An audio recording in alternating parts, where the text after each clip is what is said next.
16장 전체의 말씀을 통해서 대속죄일이라는 주제로 말씀을 나누도록 하겠습니다. 레위기 16장 전체의 내용을 우리가 읽지는 않았습니다만 가능한 우리 성도님들 이 말씀을 듣고 난 이후에 꼭 한번 1절부터 34절까지의 말씀을 한 번 더 읽으신다면 오늘 말씀을 듣고 난 이후에 다시 한번 복습이 되지 않을까 생각을 합니다.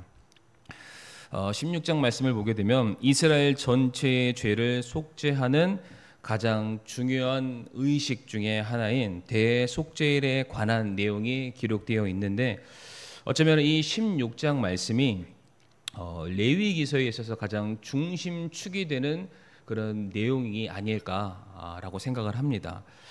대속죄일의 경우에는 오늘 읽었던 34절에서도 언급되어 있지만 1년에 단 하루입니다. 그 날을 유대력으로 따지게 되면은 7월 10일이고요. 이 7월 10일은 오늘날 우리가 쓰고 있는 그 달력과는 조금 차이가 있습니다.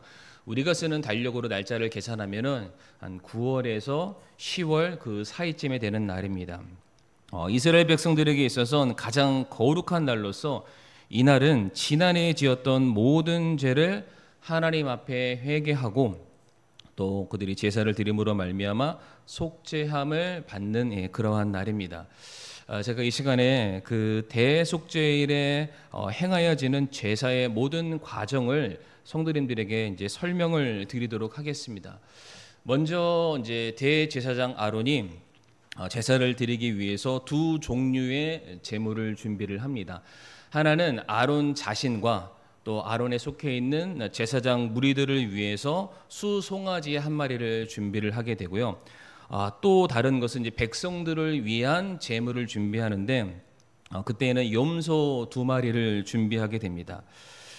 제사장은 자기의 죄와 그리고 모든 이스라엘 백성들의 죄를 속죄함 받기 위해서 하나님의 임재가 있는 지성소로 향하게 되는데 정확히 말씀드리면 1년에 한 번 지성소를 들어가는 날, 이 날이 대속죄일의 날입니다. 그러나 한 번만 들어가는 것이 아니라 그 대속죄일에 3차례 지성소를 들어가게 됩니다. 근데 첫 번째 제사장이 처음으로 지성소를 들어가게 되었을 때에는 그냥 들어가는 것이 아니라 먼저 향로에 향을 피우고 그 상태로 이제 지성소 안을 들어가게 됩니다. 제가 이제 어떠한 레위인이 실제로 그것을 행하는 모습들을 한번 영상으로 본 적이 있는데 카우보이처럼 문을 팍 차고 들어가는 게 아니라 정말로 조심스럽게 비스듬히 옆으로 그 틈 사이로 들어가서 그 지성소 안을 그 향로에서 피어 나오는 향으로 그 안을 이제 가득 채우게 됩니다. 향으로 그 안을 가득 채우는 이유는 우리 성도님들 잘 아시겠지만 죄인된 인간의 그 모습으로 하나님의 영광을 마주하게 되면은 죽을 수밖에 없습니다. 출애굽기 33장에서도 모세가 하나님의 얼굴을 뵙기를 원한다라고 고백했을 때에도 하나님이 손으로 모세의 그 모습을 다 가리시고 지나가신 다음에 등만 보이셨던 아마 그 사건을 기억하시게 될 텐데 지성소 안에 향을 가득 채우는 것은 죄인된 인간의 모습을 가리우기 위한 하나의 방편입니다. 자, 그런데 요한계시록을 보게 되면은 이 향로에 대해서 요한계시록에서는 이 향로의 향을 성도의 기도라고 표현을 하고 있습니다. 계시록 8장 4절 말씀 보게 되면 성도들의 기도와 함께 피어난 향의 연기가 그 천사의 손에서 나와 하나님 앞에 위로 올라가더라라고 되어 있습니다. 어쩌면 지성소 안을 가득 메우고 있는 이 연기는 모든 백성들이 자신의 죄를 용서해 달라는 회개의 기도 그리고 통의 자복의 부르짖음이 아닐까라는 생각을 가져보게 됩니다. 향로의 향기 곧 성도들의 간절한 구원의 기도가 지성소 안을 가득 채우게 되었을 때에 하나님께서 그 연기를 흠양하듯이 그들의 기도와 그들의 간구를 들으시고 드디어 그들의 죄를 사해 주시는 속죄의 사역을 이제 드디어 시작을 하시게 됩니다. 이렇게 제사장이 먼저 한 번 지성소를 들어갔다가 나오게 되면은 그 다음 하는 일이 바로 자기의 죄를 속하기 위해서 수송아지를 잡게 됩니다. 이때 수송아지를 잡고 그 피를 가지고 이제 지성소 안으로 다시 들어가게 되는데 그 피를 지성소 안에 있는 언약궤를 덮고 있는 극률의 자리에 뿌리게 됩니다. 사진 하나 보여주시게 되면은 이 두 개가 합쳐진 것을 우리가 통상적으로 언약궤, 하나님의 궤라고 말합니다. 그러나 엄밀히 따지면은 그 밑에 있는 네모 상자가 하나님의 궤, 언약궤이고 그 위에 마치 두 천사가 마주보고 있는 덮는 것 같은 생긴 것이 바로 긍휼의 자리. 우리가 예전에 봤었던 개역 성경에서는 이것을 시은좌라고 말을 하게 되고요. 여기가 바로 속죄소, 하나님께서 모세를 만나 주시고 하나님의 백성들을 만나 주시는 그러한 자리가 되겠습니다. 바로 이때 이제 아론 대제사장이 자기가 잡은 수송아지의 피를 가지고 이 지성소 안에 있는 긍휼의 자리에 동쪽 편에 먼저 한번 피를 뿌리고 그 다음에 이 긍휼의 자리에 앞쪽 면에 7번 피를 뿌리게 됩니다. 왜 동쪽 편에 먼저 피를 뿌리게 됐을까? 에스겔서 44장, 43장 2절 말씀 보게 되면 보라 이스라엘의 하나님의 영광이 동쪽 길에서부터 임하더라라고 되어 있습니다. 하나님의 영광이 임하는 자리를 동쪽이라고 되어 있고 실제로 이 성막에 쳐져 있는 곳의 뜰의 문, 이것은 성막의 문을 말하는데 그 문도 동쪽을 향해 있습니다. 다시 말해 하나님의 임재하심, 하나님께서 우리의 제사를 받아주시기 위한 준비 과정을 말하게 되는 것이고 또한 긍휼의 자리에 앞자리에 7번 피를 뿌린다라는 것은 성경에서는 이 7이 가지고 있는 의미가 있는데 완전함과 충분함입니다. 다시 말해 우리가 하나님께 이 속죄 제사를 드리기 위한 충분한 제사가 준비되어 있습니다. 하나님 이곳에 오셔서 완전한 속죄를 이루어 주시기를 바랍니다 라는 그 소망이 담겨져 있는 그러한 절차이기도 합니다. 중요한 것은 여기서 제사장 아론이 이와 같이 피를 뿌리는 이유를 성경이 말하기를 레위기 16장 6절 말씀에 나와 있는데 그것은 바로 자기의 죄를 사함받기 위해서다라고 말하고 있습니다. 백성들의 죄를 사함받기 위해서 제사장이 백성들을 대신해서 하나님 앞에 서야만 합니다. 그런데 제사장부터 자신의 죄의 문제 때문에 하나님 앞에 설 수 없다면 어떻게 백성들이 그 죄의 문제를 제사장을 통해서 해결을 받을 수 있겠습니까? 그러므로 말미암아 이 제사장은 먼저 하나님 앞에 자기 자신을 세우기 위해서 자기의 죄의 문제부터 속죄함을 받아야만 했습니다. 그러니까 이와 같은 과정으로 두 번째 지성소를 들어가게 되고요. 하나님께서 그 제사를 연납하시게 되었을 때 이제 제사장은 이제 세 번째 지성소로 향하게 됩니다. 이때 제사장은 이제 백성들의 죄를 속죄하기 위한 제사를 드리게 되는데 이때 처음에 제가 준비했다라고 말씀드렸던 두 마리의 염소가 등장을 하게 됩니다. 두 마리 염소 중에 한 마리는 제단에 바쳐지게 됩니다. 이때 동물을 잡았을 때 흘려지는 그 피를 가지고 지성소 안에 들어가서 제사장이 뿌림으로 말미암아 이제 모든 백성들의 죄 사함을 얻는 속죄 제사를 행하게 됩니다. 그리고 이 과정이 끝나고 나면은 이제 제사장이 밖으로 나오게 됩니다. 이제 두 마리 염소 중에 한 마리는 죽었고요. 지금 살아있는 나머지 한 마리의 염소를 이제 광야로 멀리 보내게 됩니다. 이 염소를 성경에서는 이제 아사셀 염소라고 말합니다. 아사셀 염소인데 아사셀이라는 그 뜻은 떠나보낸 염소라는 뜻을 가지고 있습니다.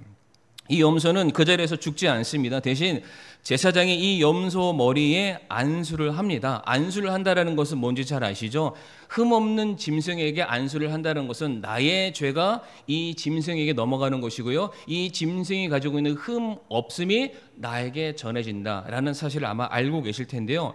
지금 이 염소는 그 머리 위에 제사장이 안수하는 그 모든 과정을 통해서 이스라엘 백성들의 모든 죄를 짊어지게 되는 것입니다. 그리고 제사장이 성전 밖으로 이 염소를 데리고 나가게 되는데 나갔을 때에는 그냥 바로 성 밖으로 내보내는 것이 아니라 이 염소가 다시는 돌아올 수 없을 정도로 멀리 떨어진 곳까지 이 염소를 끌고 가게 됩니다. 유대 전통에 따르면은 염소가 실수로라도 다시 돌아오지 못하도록 정말로 멀리 떨어진 곳 그리고 다시는 돌아오지 못하도록 낭떠러지와 같은 험악한 지형이 있는 곳 혹은 야생 짐승이 많이 출몰하는 그런 곳으로 가져간 다음에 그 염소를 풀어주게 된다고 합니다. 염소는 거기에서 야생 동물에 의해서 죽임을 당한다든지 낭떠러지에 떨어서 죽게 되는데 여기에서 핵심 포인트는 무엇이냐면은 멀어지는 겁니다. 멀어지는 것, 그리고 사라지는 것입니다. 이스라엘의 모든 죄를 대신 지고 짐 밖에 나가서 이 염소가 버림을 받게 되는 것이죠. 그로 말미암아 이스라엘 백성들의 모든 죄가 이제는 그들의 눈에서, 실질적으로 그들의 모든 것 가운데서 죄가 사라지게 됩니다. 원래는 그 죄로 말미암아 하나님의 임재와 하나님의 영광이 사라져야만 하는데, 그 죄를 대신해서 담당한 그 짐승으로 말미암아 그 짐승이 그들 가운데서 멀리 사라짐과 동시에 이스라엘 백성들, 하나님의 자녀들이 가지고 있는 그 죄의 문제도 동시에 사라지게 됩니다. 지금 두 마리의 염소를 통해서 우리가 무엇을 발견할 수 있냐면, 지금까지 하나님의 백성들, 이스라엘이 곧 우리니까 우리를 올가매고 있는 모든 죄가 그 피로 덮어지게 되고요, 보냄으로 말미암아 우리들의 삶에서 그 죄가 제거됨으로 죄로 인해 나눠졌던 하나님과 우리의 관계가 다시금 하나가 되는 회복의 과정을 우리에게 보여주고 있습니다. 이 모든 일들이 속죄일, 대속죄일에 일어나는 특별한 행사로서 우리가 어떻게 구원받았는지를 하나님께서 이제 시각화해서 정말로 우리가 정말 잊어버릴 수 없을 정도로 분명하게 우리에게 보여주시는 하나의 제사의 과정이라고 말씀을 드릴 수가 있습니다. 하나하나의 과정들이 너무나도 세밀합니다. 그 안에 놀라운 구원의 메시지가 담겨져 있고, 정말로 이렇게 해야만 우리가 온전함을 입을 수 있구나라는 놀라운 구원의 은혜를 발견을 할 수가 있습니다. 그러나 분명한 것은 이렇게 죄에 대해서 완벽히 처리하는 과정을 보여주는 대속죄일의 제사에도 성도 여러분들 한계점이 있습니다. 한계점. 그것이 무엇이냐, 제가 네 가지로 좀 설명드리길 원하는데, 첫 번째로 이 속죄의 효력이 너무나도 일시적이라는 것입니다. 속죄 제사를 통해서 분명히 우리의 죄가 사함받는 일들이 일어나기는 하지만, 지금 이와 같은 제사를 통해서 우리가 얻게 되는 속죄의 효력은 일시적이라는 것이죠. 대속죄의 이 속죄의 제사는 성도님들 매년 반복돼야만 했습니다. 백성들은 그 죄를 그 해 것만 속죄함 받고 죄사함 받지, 또다시 새해가 되면은 동일한 그 죄에 대해서 그들은 반드시 속죄의 제사를 드려야만 했습니다. 다시 말해 모든 하나님의 백성들은 여전히 그들이 치러야 될 죄의 값이라는 올무에 여전히 남겨져 있는 것이고요. 죄가 남아있다는 것은 여전히 그 죄로 말미암은 결과죠. 죽음과 심판에 대한 두려움으로 매해를 살아갈 수밖에 없다는 것입니다. 또한 반복되는 속죄 제사를 통해서 여전히 우리에게 치유될 수 없는, 씻어낼 수 없는, 해결되지 않는 죄가 우리 안에 여전히 남아있구나, 그 죄를 행하는 죄인이 바로 나구나라는 것을 그들이 알게 된다는 것이죠. 두 번째로, 이 속죄 제사가 완전하지 못하다는 것은 완전한 죄의 용서가 이루어지지 않는다는 것이죠. 대속죄일에 뿌려진 피는 성도님들 죄를 덮는 역할을 합니다. 여기서 나온 이 속죄라는 이 단어가 히브리어로 카파르라고 되어 있는데, 그 단어 자체가 덮는다라는 뜻입니다. 그러니까 흠없는 짐승이 흘렸던 그 피로 말미암아 우리의 죄가 덮어지는 것입니다. 그 죄가 덮어졌기 때문에 죄의 결과인 하나님의 진노와 심판은 일시적으로 사라질 수 있습니다. 그러나 죄 자체가 완전히 용서되거나 죄 자체가 완전히 제거된 것은 아닙니다. 속죄소 위에 뿌려진 피를 통해서 잠깐 하나님과의 관계는 회복되었고, 그 심판은 잠깐 유보되었지만 근본적인 죄의 문제가 해결되지 않았기 때문에 우리 안에 여전히 죄는 남아있고요, 그 죄는 여전히 반복되기 때문에 해마다 드려야 한다는 것이죠. 그리고 세 번째, 이 속죄제사의 한계가 무엇이냐면은 제물로 바쳐진 짐승으로는 완전한 속죄가 이루어질 수 없습니다. 여기 앞에 화면에 나와 있지 않지만 히브리서 10장 4절 말씀에 성도님들 이런 말씀이 있습니다. 정확하게 오늘 레위기 16장 말씀을 그대로 인용한 말씀이 나와 있는데, 히브리서 10장 4절 말씀에 황소와 염소의 피가 죄들을 제거하는 것은 불가능하다라고 되어 있습니다. 분명히 그렇게 말씀하세요. 정말로 흠이 없고 완전하고 순결하고 고결하고 아무리 깨끗한 짐승, 황소, 염소 모든 것이 바쳐진다 할지라도 그 짐승 자체로 우리의 완전한 속죄가 이루어질 수 없다. 불가능이라고 말씀하시죠. 동물은 인간의 죄를 대표할 수 없습니다. 제물로 바쳐진 짐승의 피는 다만 대속, 죄의 대속이 어떠한지를 우리에게 보여주는 하나의 시각 자료에 불과합니다. 그 피 자체가 하나님의 공의를 완전하게 만족시킬 수 없다는 것이죠. 그냥 죄를 덮는 것뿐입니다. 마지막 네 번째로 왜 이 대속제일의 모든 일들이 한계점이 있는가? 이 제사를 진행하는 인간 대제사장 역시 한낱 죄인에 불과하기 때문입니다. 처음에 말씀드렸던 것처럼 제사장도 자기의 죄를 속죄하기 위한 제사를 드려야 했습니다. 인간 제사장은 자기의 죄로부터 자유롭지 못합니다. 그리고 그 죄의 문제를 그 스스로가 해결할 수 없다는 것이죠. 죄의 문제를 해결하지 못한 채로 부정한 채로 제사를 드릴 수 없다. 오늘 레위기 16장 2절 말씀 보면은 부정한 상태로 지성소 하나님의 임재 앞에 나와서는 안 된다라고 분명히 말씀하셨죠. 만약에 제사장이 정결하지 못한 채로 자기의 죄의 문제를 해결하지 못한 채로 나와서 드리는 그 제사는 무효가 되고요. 그로 말미암아 백성들이 자기의 죄를 제사장에게 다 맡겼지만은 그 제사장의 죽음과 동시에 그들의 죄의 문제는 여전히 남아 있습니다. 그들도 죄로 인해 심판받게 되고요. 제사장은 동일하게 그 죄의 문제에서 자유하지 못하다라는 것이죠. 그래서 인간 제사장은 하나님 앞에서 완전한 중보자로 설 수가 없습니다. 인간 제사장 역시 그가 하는 모든 것들이 일시적인 기능만 가능했던 것입니다.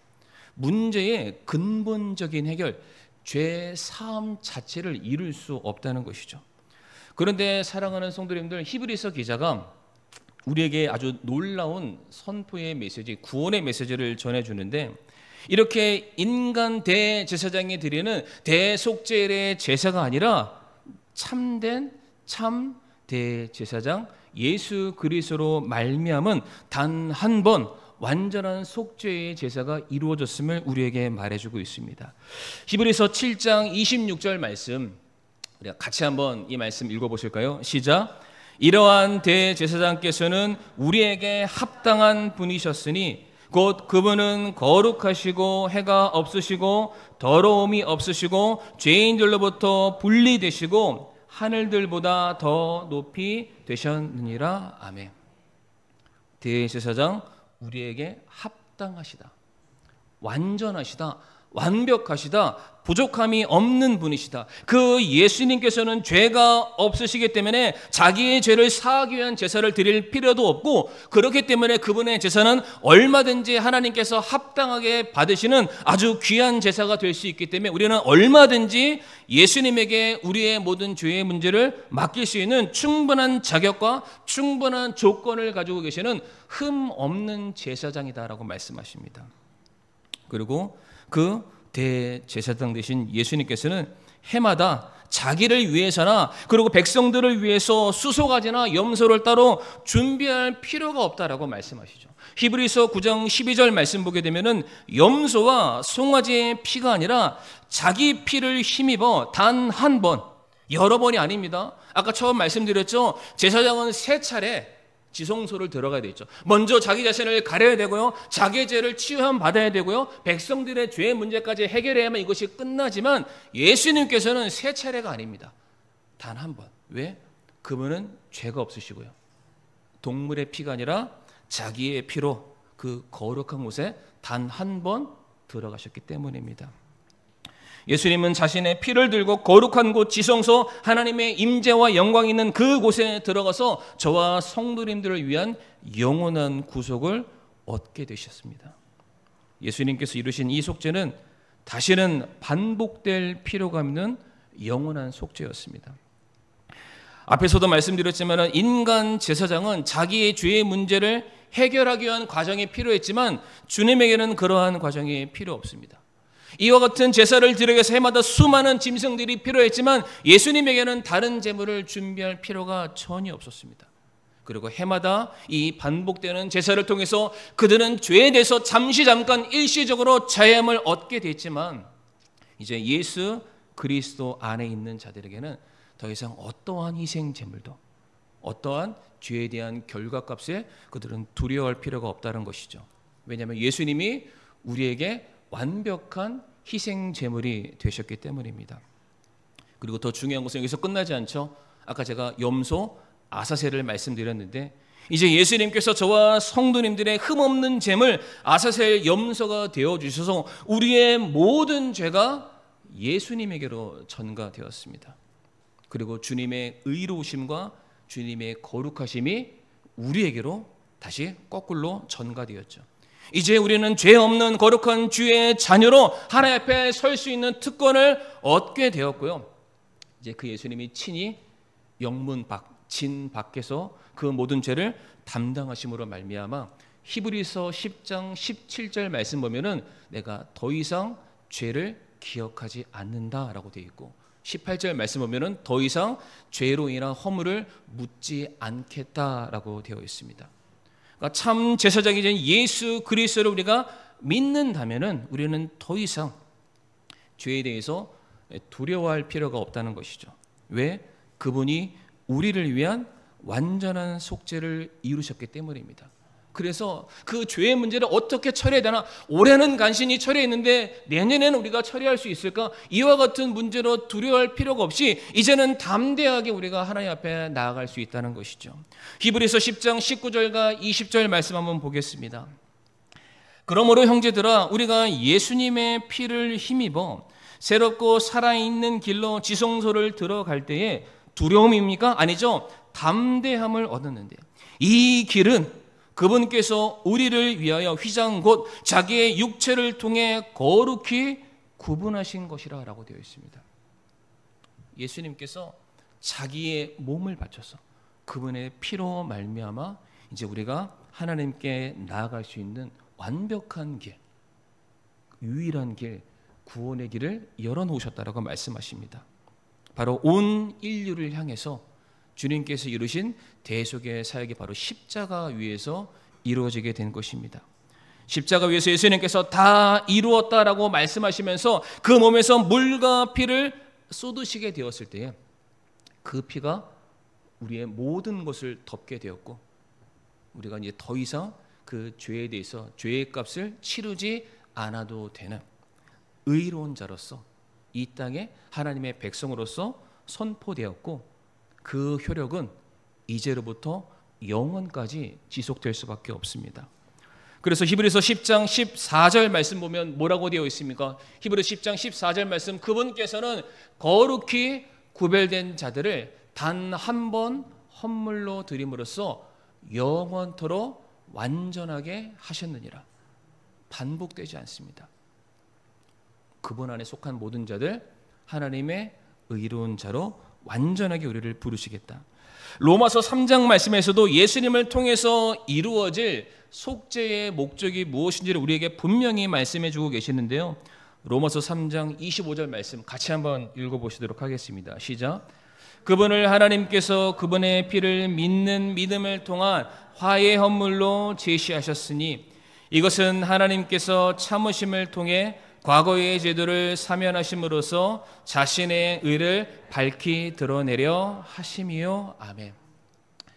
여기 성도님들 화해 헌물이라는 것에 동그라미를 치시거나 밑줄을 치시고요. 이것이 정확하게 히브리에서 말하는 아까 말씀드렸던 속죄 카파라와 동일한 의미가 되겠습니다. 죄를 덮어주시는 거예요. 죄를 덮으니까 우리가 죄인이 아니라 의로운 자가 돼서 하나님과의 관계가 영원토록 지속될 수 있게 되었다. 그러니까 그분께서 우리를 위해서 행하시는 것은 하나님과 우리 사이에 끊어졌던 그 관계를 다시금 하나로 이어주는 바로 속죄의 제사를 이루셨다라는 겁니다. 그래서 참 이게 신기한 게 뭐냐면 속죄를 하나 화면 넘겨주시고요.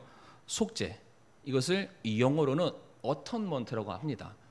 그런데 이 단어가 세 가지 단어가 합쳐져서 만들어진 단어입니다. 그러니까 우리 젊은 사람들은 금방 이해할 텐데 어턴먼트를 나누면 at one month 이 세 가지 단어가 합쳐졌을 때 어턴먼트 속죄라는 단어가 되는데 그 뜻이 무엇이냐면은 하나가 되다, 일치하다라는 뜻이 있습니다.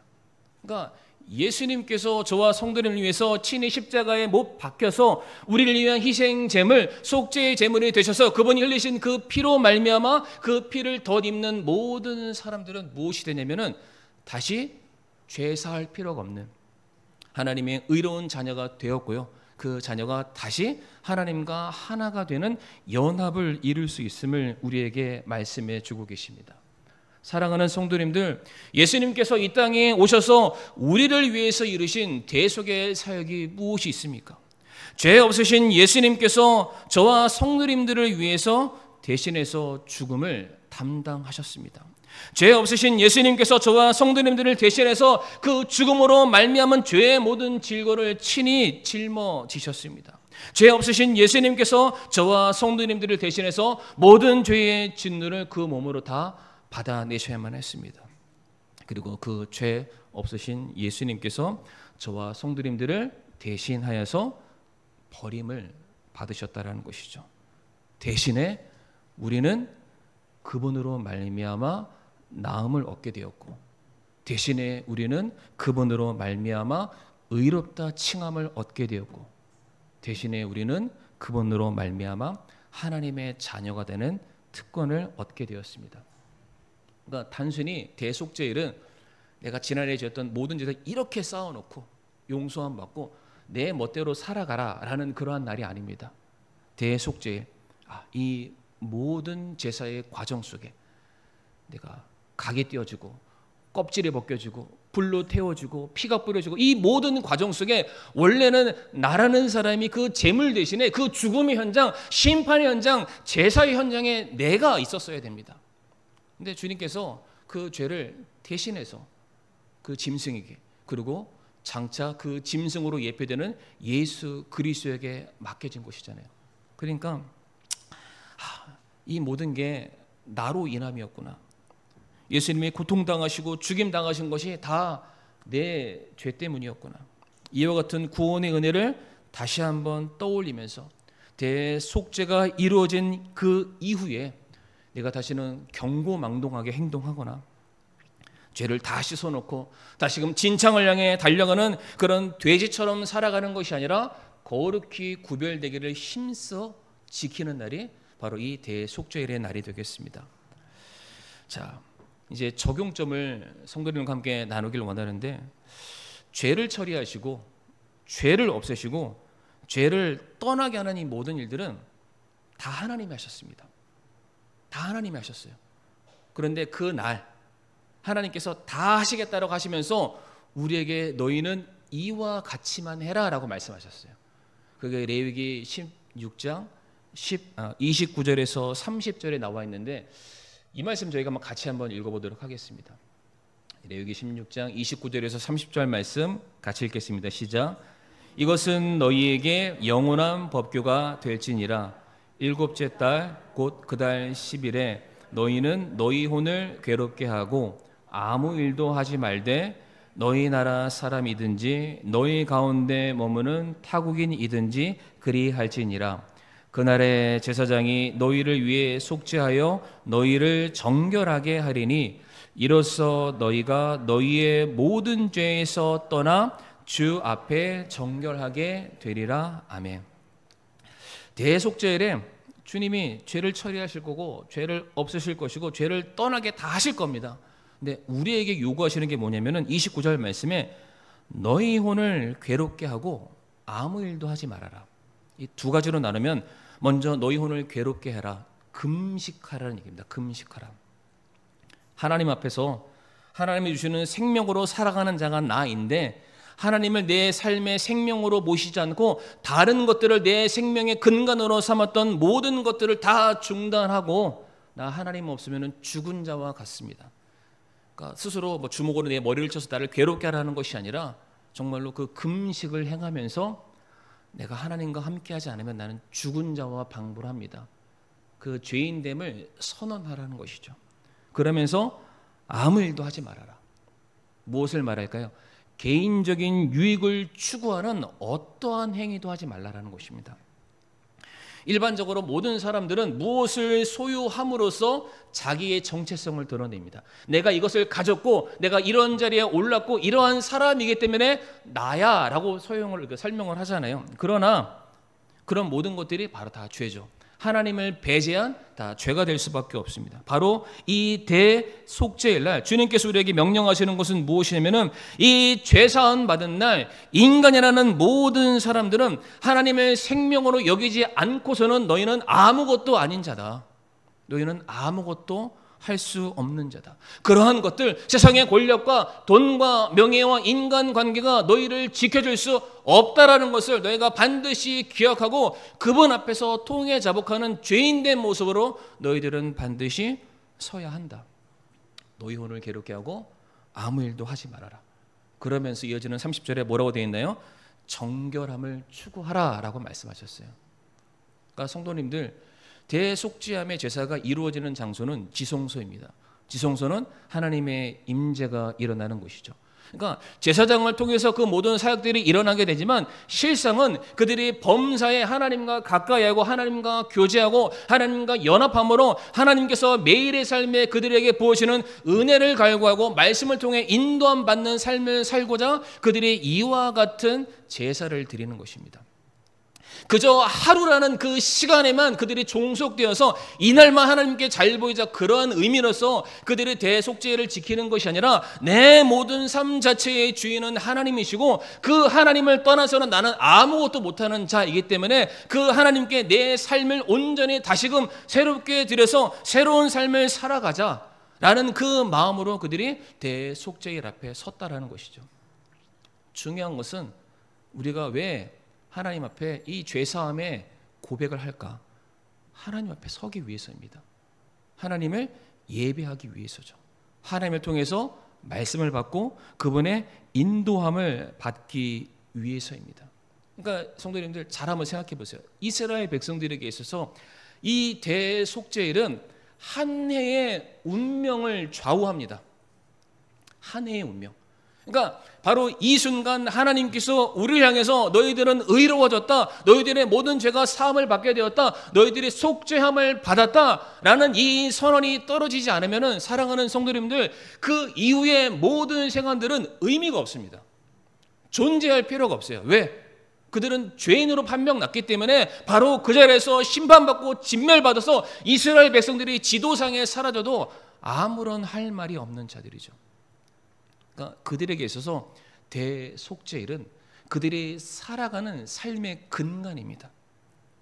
내가 하나님 앞에 온전하게 서기 위해서, 그분의 말씀을 받아들이기 위해서, 그 말씀을 내 생명줄로 붙들기 위해서 반드시 거쳐야 하는 자리가 이 대속죄일의 자리였습니다.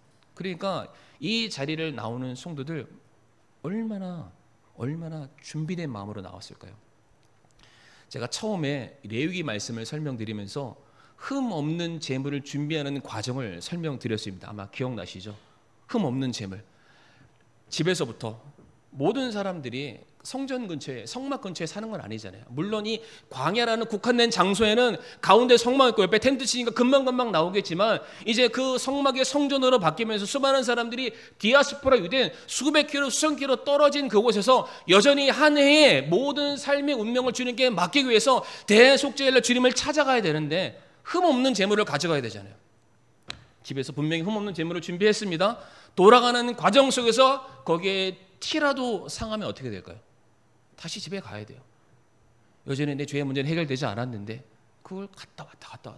수많은 삶에 허비되는 너무 많은 인생들이 있지 않겠습니까? 그러니까 이 흠없는 제물을 준비하는 사람들은 제가 지난번에 설명드렸어요.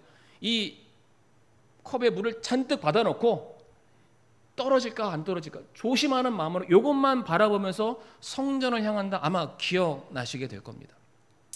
이스라엘 백성들 이러한 마음으로 온전히 그것만 바라보는 거예요. 그래서 제사장이 하나님께 합당한 제사를 다 드리고 그가 살아 나와서 아사셀 염소를 보내고 난 다음에 온 백성들을 향해서 하나님의 속죄가 이 땅 우리 위에 임하였다.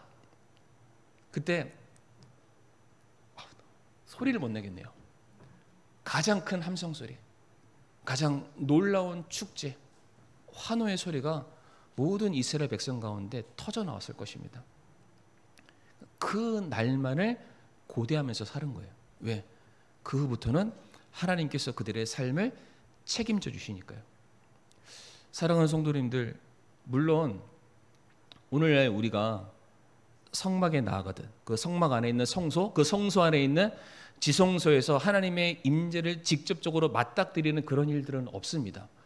그러나 이스라엘 백성들이 결국에는 그 모든 과정들을 지나칠 수밖에 없었던 이유는 그들이 하나님의 임재를 경험하기 위해서였습니다. 하나님 앞에 서기 위해서였죠. 그러면은 그것을 오늘날 우리가 무엇으로 바꿀 수 있을까요?